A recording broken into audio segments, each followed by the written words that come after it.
Iblis lanat setan membo menungso. Ninggal tata krama. Sapa nibani gaman tanpa sumbar iki? Kowe ora duwe aturan kowe palat. Sapa iki? Wah!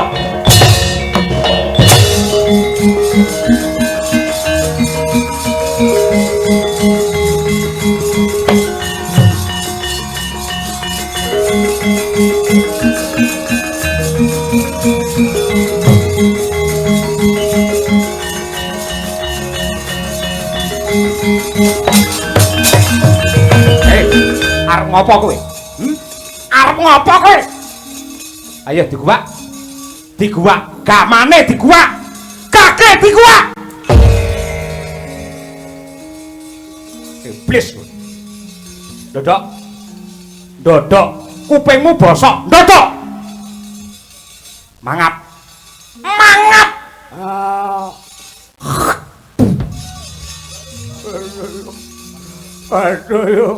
Adoyong piye?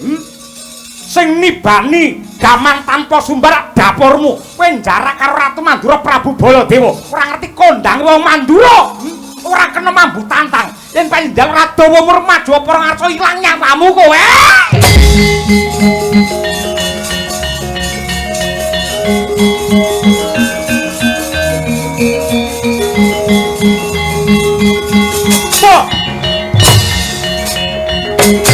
Prata Jayamrata gerbu tenan.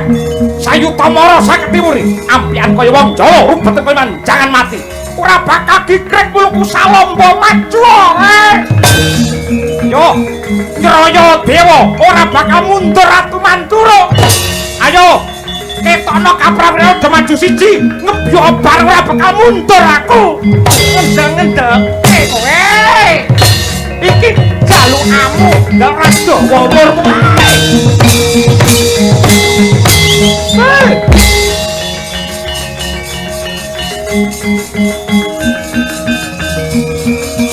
Wah.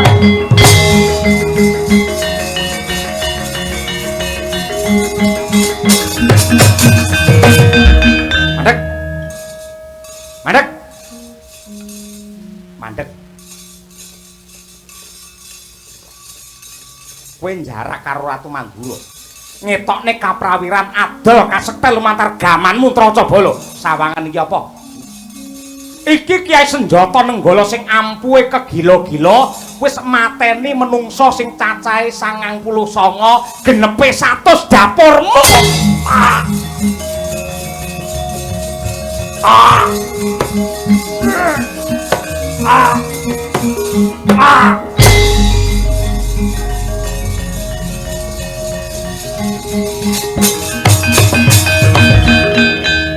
Mati kan?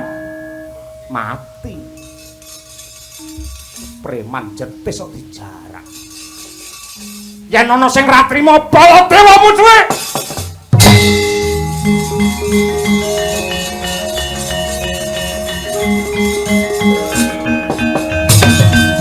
Babah ndepani lemah. Hanenggih Narendra Arga bentar Prabu Hamsa. Pedhot janggane merga dayane senjata Nenggala kocap. Banggap ing sasmita nengging kang rayi Prabu Dimbaka. Mulat ing ngraka katriwandan sigra den lumpati. Mangkono Sang Hamsa gregah kaya wungu saka nendra.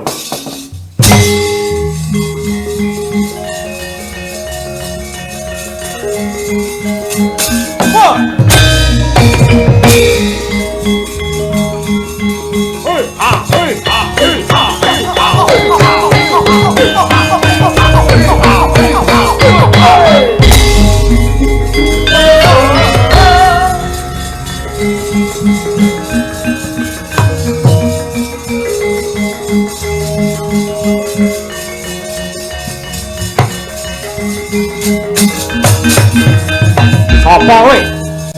Kadang anome Prabu Hamsa Dimbaka kang dadi aranku. Utang wirang nyaur wirang, utang pati nyaur pati. Piye njaluk Radawa umurmu kowe? Pak.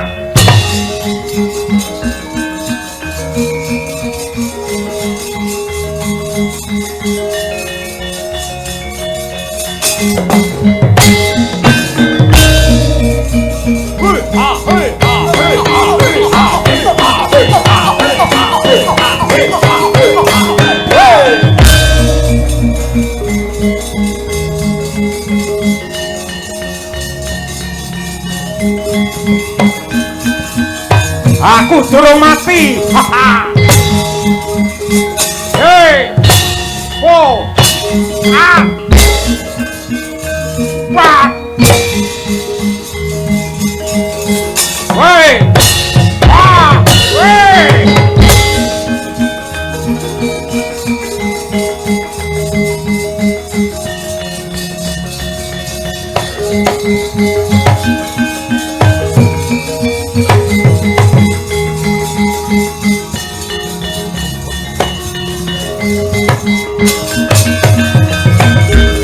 Sarangane wong yon luhung petak lopo kurang guling elinga solah jatmiko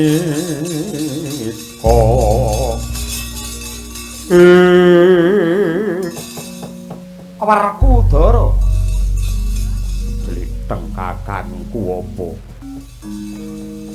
kowe weruh apa wong Bandayuda wong peperangan sapa Ratu Mandura dikroyok dening Ratu Kembar Hamsa lan Dimbaka kahanane peperangan piye saben-saben Hamsa tibaneng Golomodar dilangkai Hamsa urip Hamsa sing modar dilangkai karo Dimbaka urip mengkono bola-bali ora ana enteke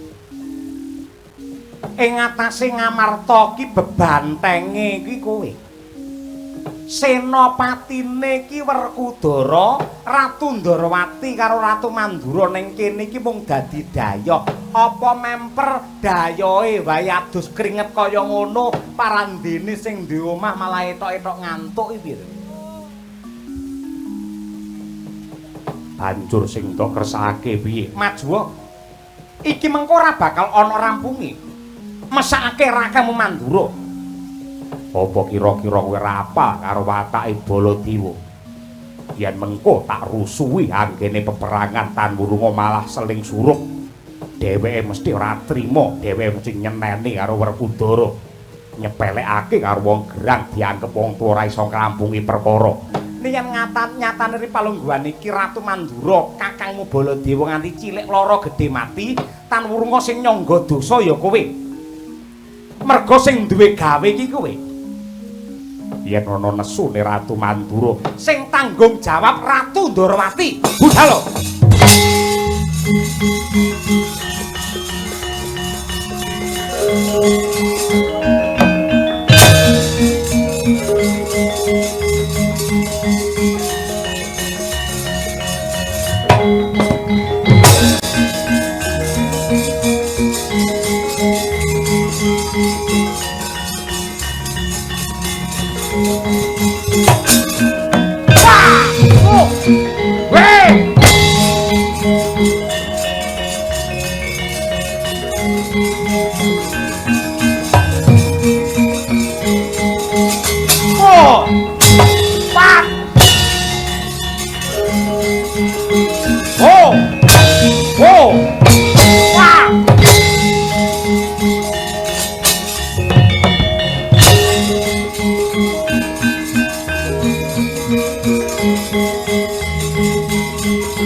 Dewa Narapati duwe nareswara Kresna kalangkung ing tresnanira mring Sang Dyah Tanon Sinawi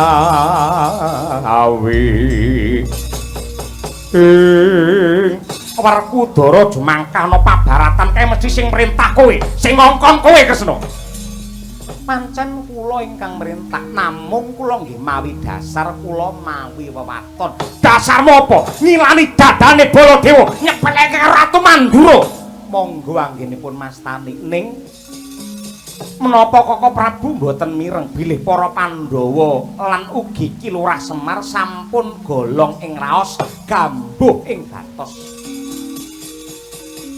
Bilih salebetipun ngawontenaken sesaji Raja Suya menika mboten badhe ngurbanaken nyawa, mongko meh kemawon ketrucut.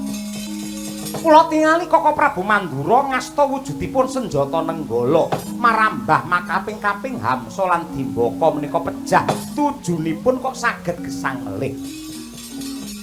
Cekak cukupipun para Pandhawa anggenipun ngawontenaken sesaji menika sampun ngantos dipun regeti kanthi getihipun mungsuh.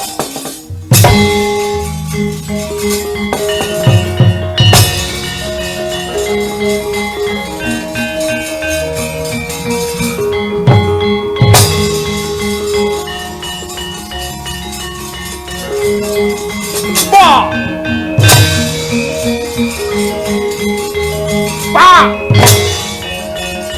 Weh! Ya! Oh! Wah! Weh!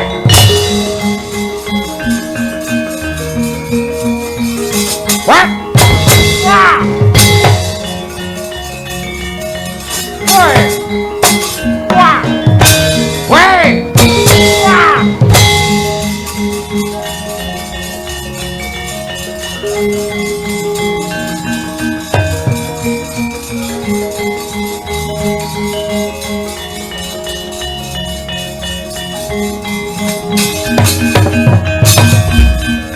Werkudara linteng kresna kakangku wi kowe nyingkira ratu kembar murang tata tak rampungi tegese ndok rampungi bakal pateni kosek kowe lali apa kira-kira Yayi Werkudara ki kalebyan lamun to sesaji Raja Suya ki sesaji suci aja nganti ngorbanake nyawa mbuh nyawane sapa wae mongko kersane rakamu Puntadewa kae moh langsung ngrasakake kamulyan lan kepengin syukuran banjur ancik-ancik marang bangkene wong liya aja ndok pateni yen ra dipateni nganti iki mengko balela piye engko aku sing tanggung jawab.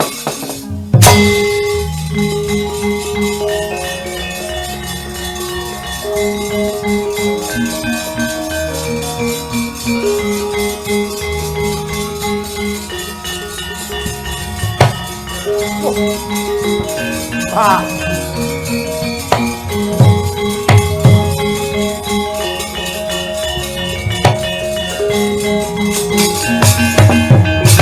Nyat langening kalang iwana klara panda muntar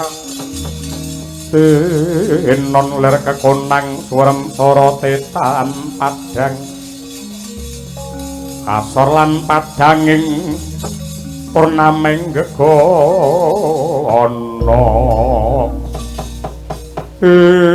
aduh Kanjeng Sinuwun Ndarawati miwah Raden Werkudara kula pun Hamsa lan adi kula Dimbaka ngaturaken panuwun ingkang tanpa upami nadyanto sampun kondang mbrebeki jagat sinten kemawon ingkang tanding kalian Raden Werkudara mesti wae kalah tur kalahe mesti mati wae mati sing gegirisi nanging samangke kula ngaturaken panuwun karana sampun pikantuk pangayoman paduka kula ngaturaken panuwun yektosipun awrat manah kula netepi dumateng jejiban menika kula dados kesetipun Prabu Jarasandha menika rumaos ewuh aya ing pambudi menawi nindakaken perintah cetha menawi perintahipun menika salah